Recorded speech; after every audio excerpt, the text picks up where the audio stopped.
Hello dear aspirants. तो आज एक बहुत इंपॉर्टेंट इशू की हम बात करेंगे, that is India's oil export surge. Recent में जो अभी हमारे पास न्यूज़ आई है, तो चूंकि ये करंट अफेयर्स का टॉपिक है इसलिए हम इसको डिस्कस कर रहे हैं। अभी रिसेंट में जो हमारे पास रिपोर्ट्स आई हैं, दे आर क्लियरली मेंशनिंग कि इंडिया का जो एक्सपोर्ट है ऑयल का वो काफ़ी तेज़ी से बढ़ा है। तो India is experiencing significant search in refined petroleum exports to Europe, driven by experience increasing demand and a strategic reorientation of global trade patterns in the energy sector.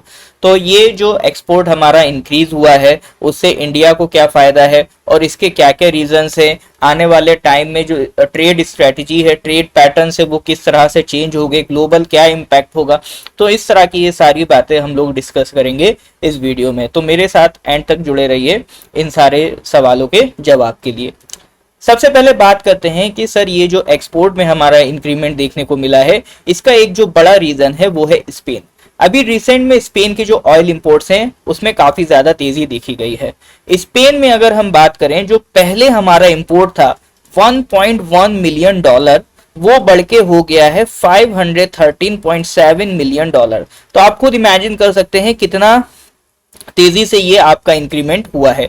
Reason क्या है? क्योंकि अभी रिसेंट में देखा गया है स्पेन में tourism बहुत तेजी से बढ़ा है। अब चूंकि वहां पर टूरिज्म बढ़ा है तो टूरिज्म की वजह से वहां के लिए जो फ्लाइट्स हैं, फ्लाइट्स इंक्रीज होंगी। साथ ही साथ वहां पर जो आपका टूरिस्ट हैं वो ट्रैवल करेंगे तो जो कार्स हैं उनमें पेट्रोल का खर्चा ज्यादा होगा, उनका इंक्रीमेंट होगा। तो इन सारी चीजों की वजह से एविएशन टरबाइन फ्यूल और अदर फ्यूल्स की डिमांड वहां पर काफी देखी गई, तो जिसकी वजह से एक बड़ा फायदा भारत के एक्सपोर्ट मार्केट को देखने को मिला। अब इसमें सबसे पहले हम बात करते हैं ड्राइवर्स ऑफ एक्सपोर्ट स्ट्रेंथ, कि इंडिया का जो ऑयल सर्ज है उनमें क्या क्या जो फैक्टर्स हैं वो उसको बढ़ा रहे हैं। तो सबसे पहले देखिए, हमारे एक्सपोर्ट इसलिए भी अच्छे हैं क्योंकि हमें क्रूड ऑयल चीपर रेट पे मिलता है। तो रशिया से हमारा क्रूड ऑयल सप्लाई हो रहा है, तो वहां से हमारी जो इंडियन रिफाइनरीज हैं वो कॉम्पिटिटिव प्राइस पे प्रोडक्ट्स बना पा रही, क्योंकि अगर हमें क्रूड सस्ता मिलेगा तो फाइनल जो प्रोडक्ट है वो भी हमारा सस्ता होगा। दूसरा, हमारा रिफाइनरी कैपेसिटी, एक large quantity of crude oil को हमारी रिफाइनरीज इजीली आपका प्रोसेस कर सकती हैं, that ensure efficient production and timely exports. उसके अलावा एक और जो अभी नया फैक्टर ऐड हुआ है, that is in ethanol blending. Ethanol blending से क्या हो रहा है, ना ही सिर्फ ऑक्टेन लेवल, ऑक्टेन लेवल क्या होता है, एक फ्यूल की, पेट्रोलियम जो हम लोग यूज करते हैं उसकी क्वालिटी को मेजर करता है। तो जितना अच्छा ऑक्टेन लेवल होगा उतना ही अच्छा क्वालिटी आपका फ्यूल की होगी। तो अभी हमारा जो इथेनॉल ब्लेंडिंग है in refined fuels not only boost octane level but also aligns with the European sustainability goals. तो यूरोपियन सस्टेनेबिलिटी गोल्स के स्टैंडर्ड को भी हम फुलफिल कर पा रहे हैं, जिससे हमारे जो एक्सपोर्ट्स हैं तो उन कंट्रीज में भी अच्छे हो पा रहे हैं जो इन्वायरमेंटली कॉन्शियस हैं। अब इनसे क्या क्या इंपैक्ट पड़ेगा, देखिए जियो पॉलिटिकल ट्रेड शिफ्ट की बात करें तो India emerges as a alternative oil hub. तो यूरोपियन यूनियन का जो बैन है रशियन ऑयल पे, it has created a strategic opportunity for India, positioning it as a vital alternative hub for southern European agency.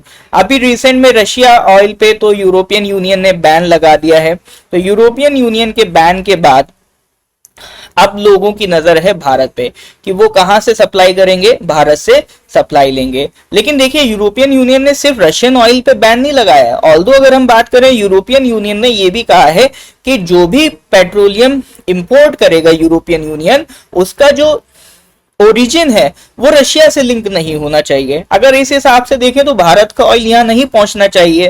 But क्या है कि देखिए, Spain की अभी बहुत ज्यादा रिक्वायरमेंट है, तो इस वजह से स्पेन ने इन सब चीजों को साइड रख के डायरेक्ट अपना जो ऑयल का इंपोर्ट किया है। अब इसमें क्या क्या रिस्क और कंसिडरेशंस हम देख सकते हैं। तो सबसे पहले देखिए, हमारी जो रिलायंस है वो किस पे है, रशिया पे है। अगर रशिया में किसी तरह की प्रॉब्लम होती है तो हमारा जो क्रूड ऑयल का एक्सपोर्ट है वो गड़बड़ होगा। दूसरा क्या है, ग्लोबल सैंक्शंस। रशिया पे हम सब जानते हैं कितने लेवल के आपका ग्लोबल सैंक्शंस लग रखे हैं, जिससे क्या हो सकता है, रशिया से अगर हमें सप्लाई महंगी मिलेगी तो हमारा जो फाइनल आउटपुट है, फाइनल जो पेट्रोलियम प्रोडक्ट्स हैं वो भी महंगे होंगे।